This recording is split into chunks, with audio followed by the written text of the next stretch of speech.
আসসালামু আলাইকুম। ছাদের উপর আমার মিশরীয় ফার্মি মুরগির যে প্রজেক্ট, এই যে এদেরকে খাবার দিছি, এই যে দেখতে পাচ্ছেন দুপুরবেলায়। আর ডিম সংগ্রহ করব অবশ্যই, যে এই গাবলার পানি বদলাই দেবো একটু পরে।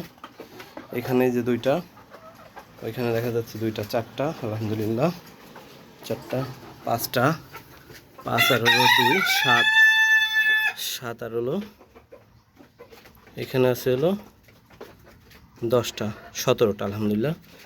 আমার এইখানে মুরগি আছে হচ্ছে এই যে চার, চার হচ্ছে এখানে, এই যে চার, এখন 5টা হলো, 5, 3, 7, 7 আর হলো 3, 10, 11, 12, 12, 13, 14, 15, 16, 17, 18, 19টা মুরগি আর কি। 19টার ভিতরে আলহামদুলিল্লাহ 17টা ডিম পারছে। তো এটা খুবই, মানে এটা তো যে কেউ বললে বিশ্বাস করবে না।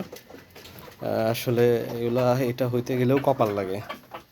এই যে দেখতে পাচ্ছেন যে এদেরকে যেভাবে খাবার দাবার দিছি বা যেভাবে লালন পালন করতেছি, 2 বেলা খাবার দিই, মোটামুটি 1 কেজি 1 কেজি 2 কেজি, এই যে দেখতে পাচ্ছেন।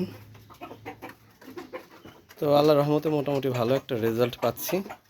তবে হ্যাঁ, আমার ডিম বিক্রি করতে একটু সমস্যা হচ্ছে, ডিম ফোটাচ্ছি। তো সবাই সবার এলাকার চাহিদা অনুযায়ী আর কি কোনটা পারলে ভালো হবে সেটা করা সবচাইতে ভালো।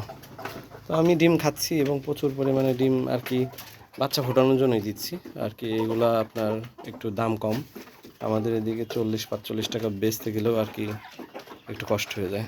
সবাই লেয়ারের ডিম খায়। তো সবাই আমার জন্য দোয়া করবেন। আল্লাহ হাফিজ।